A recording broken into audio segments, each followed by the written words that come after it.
नमस्कार. नमः परमकल्याण, नमः परममंगल, वासुदेवाय शांताय यदुनाम पतये नमः. कालच्या भागामध्ये आपण संत तिरुवल्लुवरांची कथा बघितली होती. मोठे संत असल्यामुळे त्यांना प्राप्त झालेली सगळी सिद्धी त्यांच्या वागण्या बोलण्यातून व्यवहारातून प्रगट झाली. आपल्यासारख्या सामान्य माणसाला हे शक्य नाही, हे आपण जाणून असतो. शक्य नाही म्हणजे आपलं कधी उद्दिष्टही नसतं. सामान्य स्तरावर आपण जगत असताना मग केवळ अशा कथा ऐकायच्या, श्रवण करायच्या आणि हो असं ते मोठे संत होऊन गेले पूर्वी आमच्याकडे, आमची संस्कृती अशी दिव्य आहे, भव्य आहे, हे सांगण्यापुरतेच आता हे संत महंत आपल्याला उपयोगी पडतात. ते सगळं वैभव सांगण्यापुरतेच आपण सुद्धा आता एका अर्थी उरलो होता असं म्हटलं तरी चालेल. पण ज्यावेळेला आपण मनोपासनेचा विचार करतो त्यावेळेला हे मन किती मोठं असू शकतं, मनाची ताकद काय असू शकते, हा खरं तर कालच्या त्या कथेतला एक महत्त्वाचा बिंदू होता. त्यांना हा मनाचा व्यापकपणा का साध्य झाला, तर त्यांनी एका अर्थी मनाचीच उपासना केली होती. आपलं मन बलवत्तर करण्यासाठीच त्यांनी भगवंताचा आधार घेतला होता, भगवत सेवा केली होती आणि ती निरंतर केली, एका प्रगाढ श्रद्धेतून केली. जी श्रद्धा इतकी विकसित झाली की आपले लौकिक व्यवहार करत असताना सुद्धा त्यांनी ते आपलं आत्मबल जे होतं ते वाढवत नेलं होतं आणि त्या आत्मबलाचा उपयोग ते आपल्या दैनंदिन प्रापंचिक जीवनामध्ये करू शकत होते. म्हणून काल आपण शब्दही वापरला की आत्मोपलब्धी.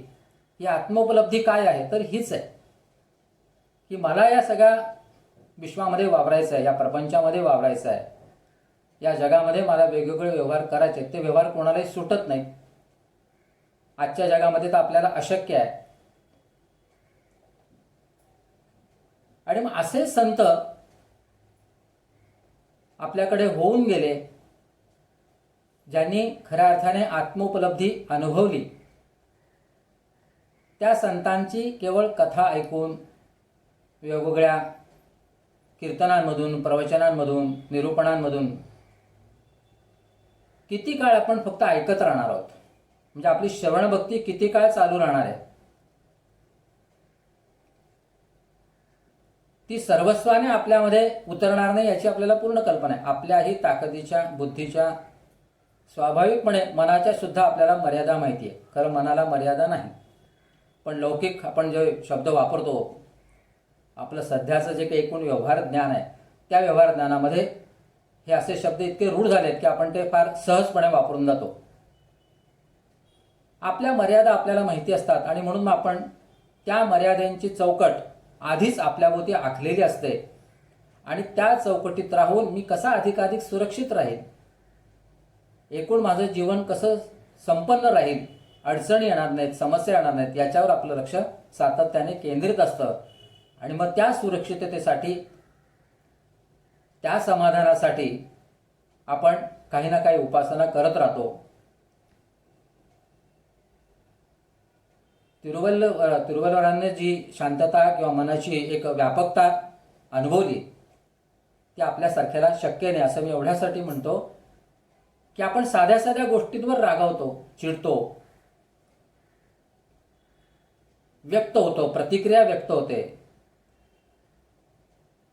आणि ते आपण सगळं पुन्हा मनावर लागतो, मनावर लादून घेतो. असं बोलू नका, त्यांच्या मनाला राग येईल, त्यांना राग येईल, किंवा आपण म्हणतो की असं करू नका नाही तर माझं मन मग कुठे जाईल काही सांगता येत नाही वगैरे वगैरे, जे काही आपण स्वभावानुसार जे व्यक्त होतो ते सगळं. तर त्या संतांचं जेव्हा आपण हे सगळं स्वभाव वैशिष्ट्य पाहतो ऐकतो, असे अनेक आहेत. तुकाराम असतील, एकनाथ असतील, नामदेव असतील, आपल्या महाराष्ट्रापुरतं बोलायचं झालं तर अनेकांनी अनेक प्रकारची साधना केली आणि जनतेकडून छळही सहन केला. ज्ञानदेवांच्या कथा माहिती आहेत, तुकारामांच्याही माहिती आहेत. म्हणजे या छळकथा सांगून आपण त्यांची महानता फक्त गौरवत असतो, पण त्यातला काही एक अर्धा पाऊण टक्का आपल्या जीवनामध्ये उतरतो का हे आपण कधी त्याचा आपण कधी विचार करत नाही. आपल्या जीवनाला ते आपण ताडून पाहत नाही, गरज वाटत नाही. तो काळ वेगळा होता, आताचा काळ वेगळा आहे. आपण कुठल्या जगात राहतो? आताचं जग हे स्वार्थी आहे. इथे फक्त स्वार्थाला किंमत आहे, इथे फक्त पैशाला किंमत आहे. अशा प्रकारच्या ठाम समजुती आपल्या सगळ्या बुद्धीमध्ये असल्यामुळे एकूण त्या आपल्या जीवनामध्येही प्रतीत होत असतात आणि व्यक्त होत असतात. आता अशा प्रकारचं सगळं वातावरण असताना तुम्ही फार सत्शील राहाल आणि तुमच्याकडनं फार सत्यसंकल्प होतील अशा अपेक्षा ठेवणं सुद्धा गैर आहे. महाभारताच्या कथा आपण ऐकतो, रामायण ऐकतो, पण रामायणातला राम किंवा रामायणाच्या काळातलं रामराज्य हे आज शक्य आहे का? नाही शक्य. महाभारतातल्या सगळ्या कथा ह्या आजच्या काळात जशाच्या तशा लागू पडत नाहीत, लागू पडणार नाहीत. काळ बदलला आहे, मनुष्याचा स्वभाव सुद्धा बदलला आहे. पण हे सगळं बदलत असताना कुठेतरी एक मूळ सिद्धांत मात्र कायम राहतो. तो आपल्याला पकडून ठेवता येईल का? आपण 24 तास नित्यनेमाने फार सत्शील राहू शकू याची कोणी आज शाश्वती देऊ शकत नाही. मग अशा परिस्थितीत आपण अधिकाधिक चांगलेपणाने कसं वागू शकू? आपल्यातले संस्कार कायम कसे राहतील? जीवनमूल्य कशी टिकून राहतील? किंबहुना ज्या सगळ्या ही सगळी जी आक्रमण आहेत आपल्या बुद्धीला किंवा मनाला अस्वस्थ करणारी ही जी काही आक्रमण आहे याच्यापासून आपण संरक्षण कसं करू शकू? ती आक्रमण आपल्यावर येणार नाहीत, आपलं मन बुद्धी बिथरणार नाही याची तरी आपण निदान काळजी घेतली पाहिजे. म्हणजे जेव्हा आपण संत ऋषी मुनींची उदाहरणं घेतो तेव्हा असे संत म्हणतात काही शतकानंतरच होतात. सामान्य माणूस संत होऊ शकत नाही, पण निदान तो शांत होऊ शकतो का? तो शांत होऊ शकतो का? याचा तर आपण विचार करता येऊ शकतो आपल्याला. या सगळ्यांनी आपल्या जीवनामध्ये एक वैराग्य सुद्धा बाळगलेलं होतं. त्यातून त्यांनी आपल्या मनाला वेगळं संस्कार देण्याचा प्रयत्न केला होता. आजच्या काळामध्ये आपलं वैराग्य किंवा वैराग्य हा शब्द सुद्धा आपल्याला इतका जड आणि हे वाटतो की ते शक्य नाही. म्हणजे मनाला आवडणारे विषय अशी जर आपण यादी करायला बसलो तर ती पुष्कळ मोठी होईल, आणि मनाला न आवडणारे विषय अशी जर यादी केली तर त्याचे 2-3च गोष्टी समोर येतील. म्हणजे आपल्या मनाविषयीच्या मुळात संकल्पनाच वेगळ्या आहे. मनाला आवडतं, मन आवडून घेतं किंवा मन तिथे धावतं हे आपल्याला अगदी ठासून भरलं आपल्या बुद्धीमध्ये. त्यामुळे त्याच अंगाने आपण जर विचार केला तर मनाला असे आवडणारे, मोहित करणारे 100 विषय आपल्याला सापडतील. मग अगदी रस्त्याने जाताना कुठे गरम भजीचा वास आला की आपली लागलीच बुद्धी चळते, मने म्हणते चला भजी खाऊया. बाहेर पाऊस पडायला लागलीच वा गरम भजी खाऊ, गरम भजी खायचा मन होत आहे. इथपासून ते अनेक गोष्टी, म्हणजे तुम्हाला सांगितलं की चला भक्ती करा, थोडंसं वैराग्य बाणवा, ते शक्य नाही होत. सहजासहजी आपण ते स्वीकारत नाही. भक्तीमध्ये वैराग्याला थोडं अधिक महत्त्व आहे. म्हणून काल परवा आपण आपल्या या निरूपण मालिकेला मुद्दाम मनाला देवाचं स्वरूप दिलं. मनाला शरण जाण्यासाठी आपण काही उपासनेचा एक मानदंड आपल्याला आखून घेता येईल का याचा विचार केला. आपण परंपरेने जे ऐकत आलो आहे तेच आपण आता सुद्धा करतो आहोत. मनाला गुंतवा, मनाला नामस्मरणात गुंतवून ठेवा, मनाला इकडे तिकडे भटकू देऊ नका. ही वेळ आपल्यावर का येते? कारण मनाची ताकद आपण समजून घेतलेली नसते. मनाची व्यापकता माहिती आहे, पण त्याची शक्ती माहिती नाही. मन कुठेही जाऊ शकतं हे माहिती आहे, पण ते कुठेही जाऊ शकतं याचा अर्थ ते आकाशामध्ये, आकाश जसं व्यापक आहे, आकाश जसं मोजता येत नाही, तसं ते मन आहे हे मात्र आपण तितक्या लगेच स्वीकारत नाही किंवा अनुभवू शकत नाही. मन हे समुद्रासारखं आहे, विशाल आहे, अथांग आहे असं आपण म्हणतो. पण मग त्या विशालतेचं स्वरूप काय आहे हे आपण कधी आपल्या मनात बिंबवण्याचा प्रयत्न करत नाही. म्हणजे कोणी जर म्हटलं की मला समुद्र स्नान करायचं आहे, लाटा थांबल्यावर मी स्नान करीन, शक्य आहे का? लाटा कधीच थांबत नाहीत आणि याचं समुद्र स्नान कधी होणार नाही. मग अशी जी काही जिथे अथांगता असते, व्यापकता असते, तिथे तुम्हाला एक तर शरण जावं लागतं किंवा तशाच प्रकारच्या शक्तीची सिद्धताही करावी लागते. मनाच्या बाबतीत आपण हेच केलं पाहिजे की मन हे शक्तिमान आहे आणि या शक्तिमान मनाला आपण शरण गेलं पाहिजे, ते उपासनेच्या माध्यमातून गेलं पाहिजे. मग उपाय काय? उपाय अगदी सोपा आहे, जो आपण मनोपासनेतनं गेले काही दिवस सांगण्याचा प्रयत्न करतोय, जाणून घेण्याचा प्रयत्न करतोय. या मनाला शरण जाणं, दररोज त्याची उपासना करणं. जी तुम्ही आतापर्यंत दररोज उपासना करताय त्या उपासनेपूर्वी हा जरी संकल्प केला, ज्याला आपण शिवसंकल्प म्हणतोय, तो शिवसंकल्प, ते स्तोत्र जरी म्हटलं आणि नंतर आपल्या उपासनेला सुरुवात केली तरी सुद्धा ही मनोपासना आपण करायला लागलो असा त्याचा अर्थ होऊ शकतो. माझं मन पवित्र आहे, माझं मनच ईश्वर आहे आणि त्या ईश्वराचीच मी आता आराधना करतोय. त्या मनाचीच उपासना मला आता रोज करायची आहे. हे मन हृदयस्थ आहे आणि ते मन मी सतत माझ्याबरोबर ठेवणार आहे. तो मनरूपी ईश्वर माझ्याबरोबर सतत कायम राहणार आहे. जागृतपणे निद्रिस्त अवस्थेतही तो माझ्याबरोबर राहील. हाच खऱ्या अर्थाने एक शिवसंकल्प आहे. हा शिवसंकल्प आपल्या मनावर, अर्थातच पुन्हा मनावर अशासाठी की जे आपल्याला करायचं आहे म्हणून बिंबवून घ्यायचं आहे, त्याच्यासाठी बुद्धीला तयार करायचं आहे. समुद्रातनं जसं बाजूला काही काढता येत नाही, आकाशातनं जसं काही काढता येत नाही बाजूला, किंवा त्यांना त्याचा काही फरक पडत नाही. समुद्रातनं तुम्ही काय किती पाणी काढा, पण समुद्राला काही फरक पडतो का? नाही पडत. आकाशातनं तुम्ही काय घेतायत आकाशाला काही फरक पडत नाही. तसंच मनाचं आहे. मनातनं तुम्ही काही काढून घ्या तरी मनाला काही फरक पडणार नाही. मनावर तुम्ही काही लादा, मनावर काही फरक पडणार नाही. इतकं ते मन ताकदवान आहे हे समजून घेतलं पाहिजे. आपण मनाची व्यापकता म्हणण्यापेक्षा खोली सुद्धा आपल्या लक्षात येऊ शकलेली नाही आणि ती लक्षात येण्यासाठी ही सगळी उदाहरणं फार महत्त्वाची ठरतात. असं म्हणतात की मन हे स्थूल असतं आणि सूक्ष्म असतं. मनाचे कितीतरी प्रकार सांगता येतात, पण आपण चला हिशोबासाठी किंवा आपल्या समजुतीसाठी आपण लक्षात धरू की मन हे स्थूल आहे आणि सूक्ष्म आहे. मग स्थूल मन काय? जे सगळं व्यवहारामध्ये भटकत असतं, जे सगळीकडे जात असतं. आणि सूक्ष्म मन काय? की ज्या वेळेला आपण एखाद्या गोष्टीचं चिंतन करायला लागतो, मनन करायला लागतो, एखाद्या विशिष्ट गोष्टीवर आपण विचार करायला लागतो, तेव्हा ते मन सूक्ष्म होतं.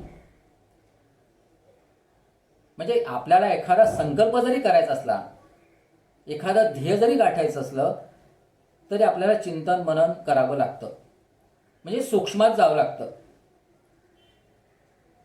मनाचा जो काही सूक्ष्मपणा आहे तो आपल्याला अनुभवावा लागतो किंवा त्या सूक्ष्मतेतूनच मनाला संकल्प सिद्ध करावा लागतं.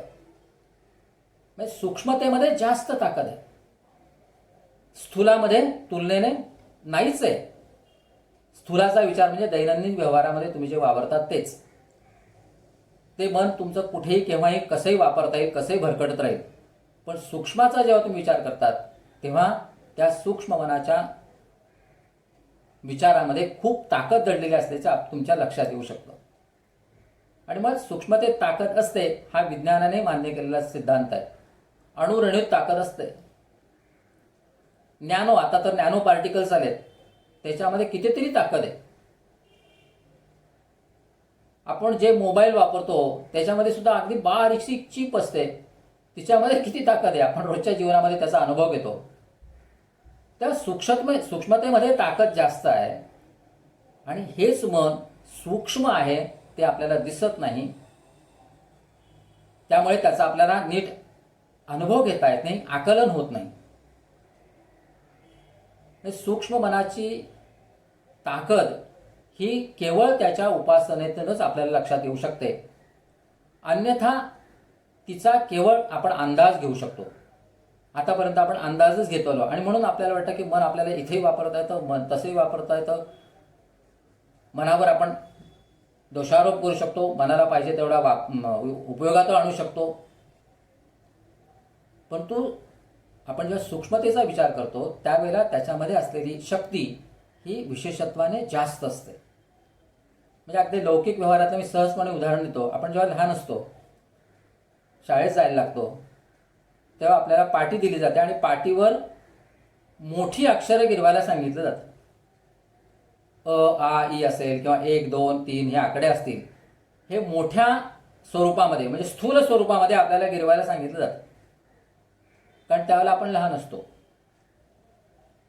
आणि आणखीन थोडं व्यावहारिक बोलायचं तर आपल्याला त्या स्थूल जगामध्ये यायचं असतं आणि म्हणून ती स्थूल अक्षरं जाणून घ्यायची असतात, आकडे जाणून घ्यायचे असतात. पण जेव्हा जेव्हा तुम्ही मोठे व्हायला लागतात, मोठे होत असताना तेच अक्षर सूक्ष्म व्हायला लागतं, हळूहळू व्हायला लागतं. तुमच्या जाणीवा विकसित व्हायला लागतात, तुम्हाला जग कळायला लागतं, त्याचा अनुभव यायला लागतो आणि तुमचं अक्षरसुद्धा सूक्ष्म होत जातं.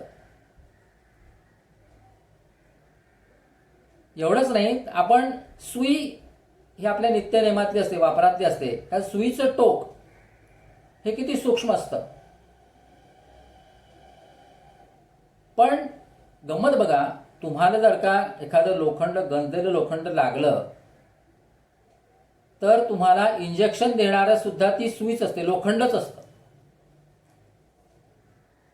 भलं मोठं लोखंड तुमच्या पायाला खरचटतं, रक्त येतं, लागतं आणि ती बारीकशी सुई एका इंजेक्शनने तुम्हाला बरं करते, ती पण लोखंडाचीच असते. सूक्ष्मतेमधली ही अगदी सहज उदाहरणांमधून मी ताकद तुमच्यापुढे मांडण्याचा प्रयत्न करतोय. आणि म्हणून मनाचा जेव्हा आपण विचार करतो तेव्हा असं वारंवार म्हटलं जातं की मन हे हृदयाला लवकर स्पर्श करतं. म्हणजे मनाची इथे सुद्धा, ज्याला भावनात्मक आपण ताकद म्हणूया, ती सुद्धा मोठी मानली गेली आहे. या सगळ्या आजच्या स्थूल जगामध्ये वावरत असताना आपलं जे सूक्ष्म मन आहे ते आपल्याला कसं जपता येईल किंवा त्याचं महत्त्व कसं आपल्याला ओळखता येईल हे सांगण्याचा माझा उद्देश असतो. आणखीन एक उदाहरण देतो म्हणजे थोडं स्पष्ट होईल.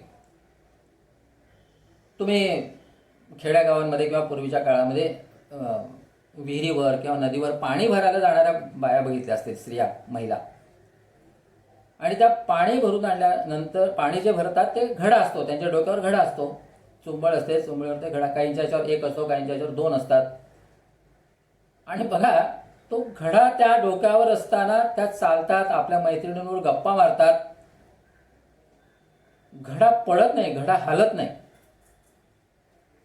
त्या महिला जेव्हा चालतात, घडा भरलेला डोक्यावर ठेवलेला असतो, चालताना त्यांचं सगळं लक्ष त्या आपल्या बरोबरच्या मैत्रिणींमध्ये असतं.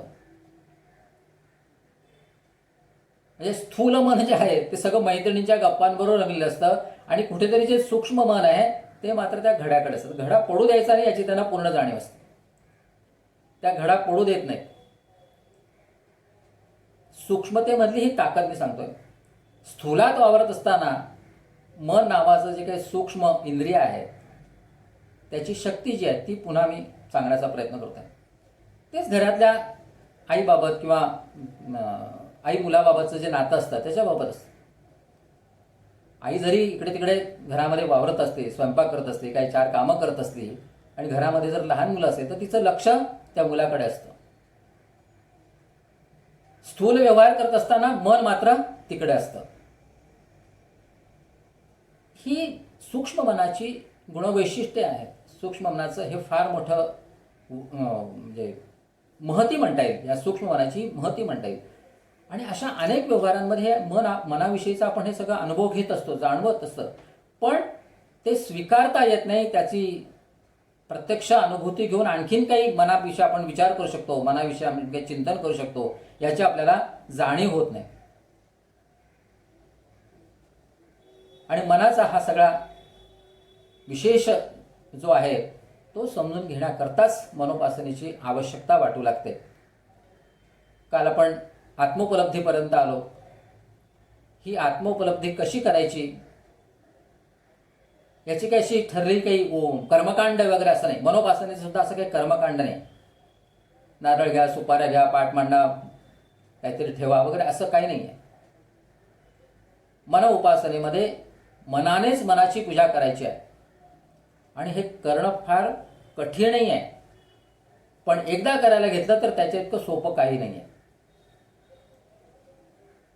कारण आतापर्यंत आपण मनाच्या वेगवेगळ्या कल्पना करून घेतलेल्या होत्या की मन असं आहे, मन तसं आहे, मनाला पकडून आणायला लागतं वगैरे वगैरे. पण आता तर मनच मी माझं आराध्य केलं आहे, माझं उपास्य केलेलं आहे. त्यामुळे ते आणखीन सोपं होऊ शकेल की मन ईश्वर आहे, ते ईश्वरालाच मी आता वंदन करते आहे, पूजा करते आहे, नमस्कार करते आहे. आणि हे मन माझं शिवसंकल्पात्मक आहे, ते माझ्याकडनं निश्चितच चांगलीच कामे करून घेईल. अशा प्रकारचा एक श्रद्धाभाव, निष्ठाभाव आपल्यामध्ये विकसित होत जातो, विकसित होऊ शकतो. हा मनोपासनेचा जर महत्त्वाचा उद्देश लक्षात घेतला तर आपण या मनोपासनेसाठी एक प्रमाण ग्रंथ म्हणून भगवद्गीतेचा उल्लेख करतो, त्यातल्या 12व्या अध्यायाचा उल्लेख करतो. हे उल्लेख सातत्याने आपल्या पुढच्या 10-15 दिवसात येणार आहेत.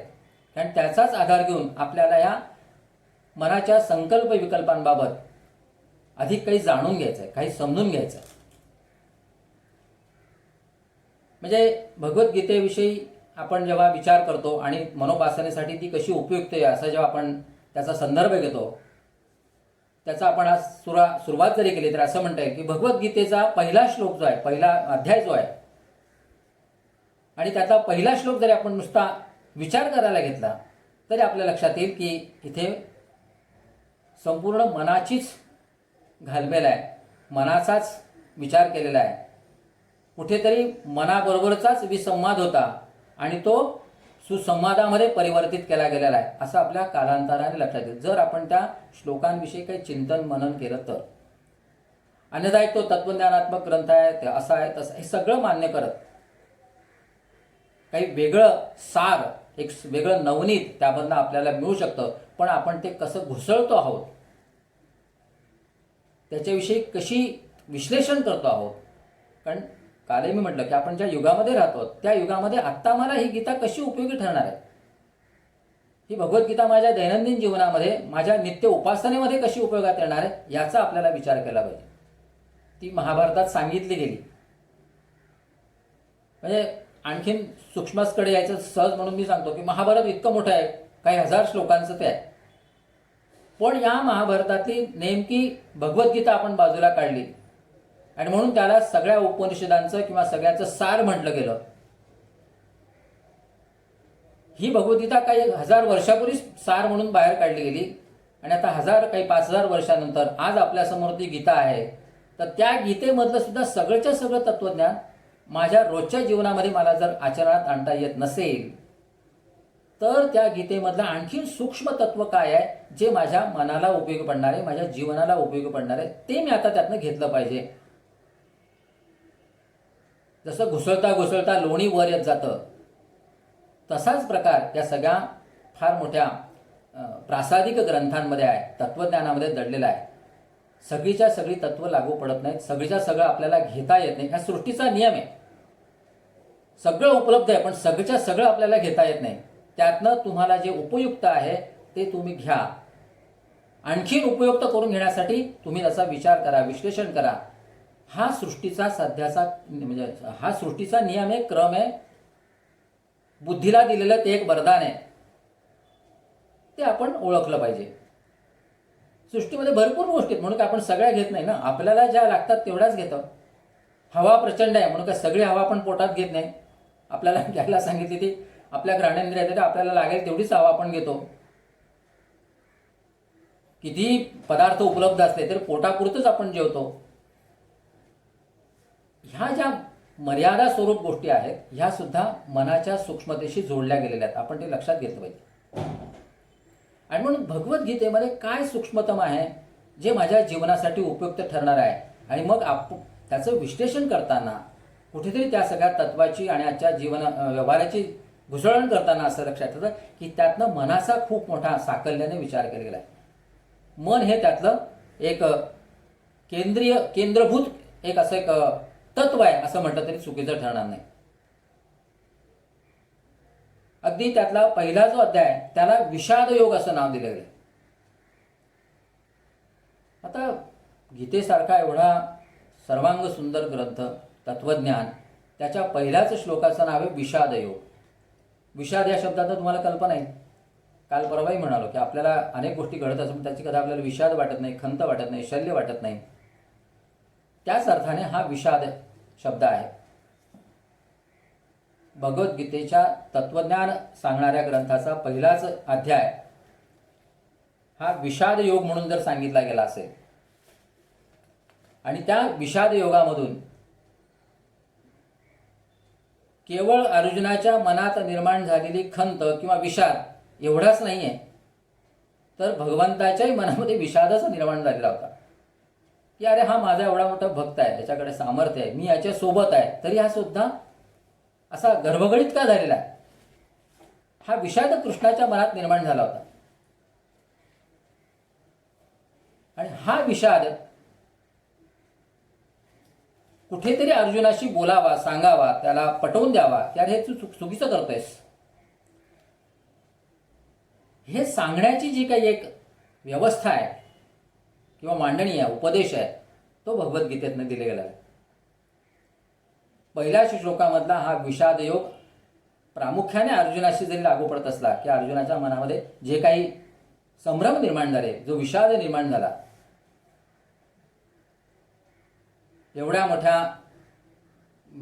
धर्मक्षेत्राच्या ठिकाणी, कुरुक्षेत्राच्या ठिकाणी तो जेव्हा येतो तेव्हा पहिल्या श्लोकाचा उल्लेखच असा की धर्मक्षेत्रे कुरुक्षेत्रे समवेता योत्सवा मामका पांडवाश्चैव किम कुर्वत संजय. आता हा श्लोक वर्णनात्मक आहे, त्या युद्धभूमीचं सगळं वर्णन आहे. पण मग मी जेव्हा गीतेचा विचार करतो तेव्हा मी या वर्णनात अडकून पडणार आहे का? त्याच्या मागचा काही दडलेला अर्थ शोधणार आहे का? जेव्हा त्याला धर्मक्षेत्र म्हटलं जातं, कुरुक्षेत्र म्हटलं जातं, तेव्हा त्यातले बारीक बारीक अर्थ आणि पैलू सुद्धा आपल्याला शोधायला लागतील. हे धर्मक्षेत्र म्हणजेच कर्तव्याचं क्षेत्र आहे, हे कुरुक्षेत्र म्हणजेच आपला देह आहे. इथपर्यंत अनेकांनी त्याचे अनेक संदर्भ आहेत. मी काही नव्याने त्याचे अर्थ सांगण्याचा प्रयत्न करणार नाही. पण अशा या धर्मक्षेत्रामध्ये, कुरुक्षेत्रामध्ये कोण कोण उभे आहेत, माझे नातेवाईक कोण कोण आहेत हे मला तू सांग.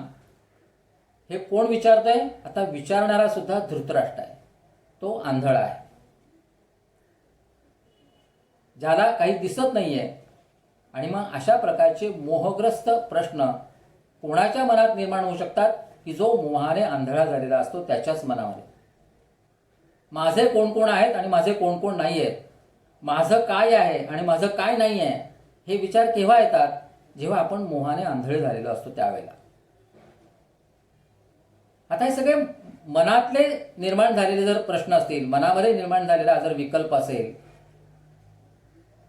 खरं तर तो तसाच आहे, मनातलाच विकल्प आहे तो. आणि भगवद्गीतेतला हा पहिला श्लोक जर आपण नीट अभ्यासला तर मग इथूनच कुठेतरी मनाचाच विचार सुरू होतो, मनाविषयीचीच घुसळण सुरू होते. आणि अर्जुनाच्या मनामध्ये निर्माण झालेले सगळे विचार, अनिष्ट विचार, अयोग्य विचार दूर करण्याचा प्रयत्न भगवान श्रीकृष्ण करतो. अशा स्वरूपाचा श्लोक समर्थ रामदासांनी मांडलेला आहे. त्यांनी त्याला कुविद्या म्हटलंय. काम क्रोध मदमत्सर लोभ दंभ तिरस्कार गर्व ताठा अहंकार द्वेष विषाद विकल्पी. काय म्हटलं त्यांनी? द्वेष विषाद विकल्पी. हा विषाद आहे आणि तोच विकल्प निर्माण करतो. त्यालाही त्यांनी विषादच शब्द वापरलेला आहे. तुकोबांनी सुद्धा नेदी शुद्ध बुद्धी आतळलो चित्तासी नाना कर्मे त्यासी दुरावती. शुद्ध बुद्धी नाहीशी होते आणि चित्त सुद्धा काम करत नाही. त्यावेळेला आपली जी बुद्धी असते ती आपल्याला नीट मार्गाने जाऊ देत नाही. तुकोबा असतील, रामदास असतील, ज्ञानेश्वर असतील, या सगळ्यांनी या संदर्भातलं चिंतन केलेलं आहे. मनाविषयीचंच त्यांचं चिंतन आहे. ते चिंतन करत असताना, मनाच्या या अवस्था बघत असताना आपण त्यातनं काय बोध घेणार आहोत? आजच्या कालाच्या संदर्भामध्ये मला या मनाच्या शक्तीचा कसा उपयोग करून घेता येणार? सूक्ष्मतेत ताकद आहे हे मी पुन्हा पुन्हा सांगतोय. आणि ह्या सूक्ष्मतेतल्या ताकदीसाठीच गीतेसारख्या एका तत्वज्ञानात्मक ग्रंथामध्ये दडलेलं हे सूक्ष्म तत्व आपल्याला शोधून काढायचं आहे, जे आपल्या मनासाठी उपयुक्त ठरणार आहे. मनाच्या सूक्ष्मतेला ते अधिक व्यापक करणार आहे. मनाच्या सूक्ष्मतेला ते खऱ्या अर्थाने व्यापक करणार आहे. आणि संपूर्ण गीतेमध्ये भगवंत हेच सांगतायत की तू माझं भजन कर, मन्मना भव, मद्याजी कुरु, असे अनेक शब्द वारंवार गीतेमध्ये येतात. आणि हे भगवंताला सांगावं का लागतंय की जे अर्जुन विसरलेला आहे, अर्जुनाच्या बुद्धीमध्ये तो प्रकाश पडलेला नाही. हे त्यावेळेला सांगितलं गेलेलं तत्वज्ञान आहे, काही हजार वर्षापूर्वी सांगितलं गेलेलं तत्वज्ञान आहे. आज त्या तत्वज्ञानावर कितीतरी मंथन झालेलं आहे, चर्चा झालेली आहे. आजचा विज्ञान युगाचा माणूस याची सगळी विश्लेषणं करू शकतो, त्याची नव्याने मांडणी करू शकतो. आणि आजच्या अशा या धकाधकीच्या जीवनामध्ये वावरत असताना, अनेक स्पर्धांना तोंड देत असताना, ताणतणावांना सामोरं जात असताना आपल्याला त्याचं महत्त्व समजून घ्यावं लागणार आहे. मी जेव्हा सूक्ष्मतेचा उल्लेख करतो त्यावेळेला असंच मनामध्ये की आज आत्ता जो काही सगळा करोनाचा कहर आहे, हा कहर काय आहे? एक सूक्ष्म जंतू आहे आणि तो किती थैमान घालतोय. म्हणजे सूक्ष्मतेतली पुन्हा ताकदच बघायची तर ती अशा अर्थाने आपल्याला बघता येते. संपूर्ण जगाला हादरून सोडण्याचं काम या करोना नावाच्या व्हायरसने केलेलं आहे. आणि मग अशी जर एकूण जगातली आजची परिस्थिती असेल आणि त्याच्याशी सामना करण्याकरता पुन्हा तुम्हाला मनानेच खंबीर व्हायचं असेल, तर मग आपल्या मनाच्या सूक्ष्मतेचा आपल्याला विचार करायला नको का? मनाच्या सूक्ष्मतेमध्ये दडलेली ही ताकद आपण अनुभवायची. काल जसं मी म्हटलं की यथा पिंडे तथा ब्रह्मांडे, ती जर विश्वातल्या या सगळ्या घडामोडींची किंवा विश्वातल्या या सूक्ष्मतेशी, माझ्या शरीरामध्ये, माझ्या पिंडामध्ये दडलेली ही सूक्ष्मता मला जर ताडून बघायची असेल तर त्याच्यामधल्या ताकदीचा मी विचार केला पाहिजे. आणि ती सूक्ष्मता, मनाची सूक्ष्मता या विश्वातल्या या अनेक सूक्ष्म संकटांशी सुद्धा सामना करू शकते. मी सूक्ष्म संकट असं म्हणतो की कारण ती सूक्ष्म असतात आणि आक्रमण करत असतात, आपल्या ते लक्षात येत नसतं. आणि त्याच्यावरचा प्रभावी उपाय हा मनाची उपासना कशी असते, मनाच्या उपासनेतनं आपल्याला शोधता येऊ शकतो. त्या दिशेने आपल्याला पुढे जाता येऊ शकतं. मग हे मन अनेक वर्ष आपण आपल्याबरोबर बाळगतो. अनेक कथा कादंबऱ्या आपण भागवत, कथा, पुराण हे सगळे ऐकत असतो. तरी सुद्धा आपल्याला या जगातल्या समस्यांशी सामना करताना कितीतरी त्रास सहन करावा लागतो. कुठेतरी आपण हरवलेलो असतो. आपल्याजवळच असतं पण ते आपल्याला सापडत नसतं. तुझं आहे तुझपाशी परी जागा भुललासी, तशीच काहीची आजची ही अवस्था आहे. आणि म्हणून या मनाच्या सूक्ष्मतेला आपण समजून घेणं आणि त्या सूक्ष्मतेची तितकीच सूक्ष्मपणे आराधना करणं हेच आपल्या हातात राहतं. तेच करण्याचा आपल्याजवळ एक चांगला उपाय राहू शकतो. अन्य उपासना करत असताना सुद्धा मनाची उपासना ही अधिक जर झाली, मनावर आपलं लक्ष आणखीन जर केंद्रित झालं तर त्यातनं निर्माण होणारं बळ हे आत्मोपलब्धीकडनंच पुन्हा आत्मबळ निर्माण करून देणारं असेल. आणि ह्याच अतिशय महत्त्वपूर्ण आत्मबलातून आपल्याला आपल्या जीवनाचा एक वेगळा अनुभव घेता येऊ शकतो. आजच्या युगात वावरत असताना आपण आपल्याला योग्य अशा प्रकारचं हे तत्वज्ञान व्यवहारामध्ये कसं उपयोगात आणता येईल याचा जर विचार केला तर ते अनाठही ठरणार नाही, किंबहुना ते कालोचित आणि प्रसंगोचितच ठरेल. आज आपण इथेच थांबूया. उद्याच्या भागामध्ये याच भगवद्गीतेच्या आणि शिवसंकल्प स्तोत्रातल्या काही मुद्द्यांबाबत आपण विचार विमर्श करू, जो आपल्या मनाच्या उपासनेला एक नवा आयाम देणारा ठरू शकतो. इति विद्या तपो योनिर अयोनिर्विष्णुरीडितः वाग्यज्ञेर्दाचितो देवो प्रियतांच जनार्दनः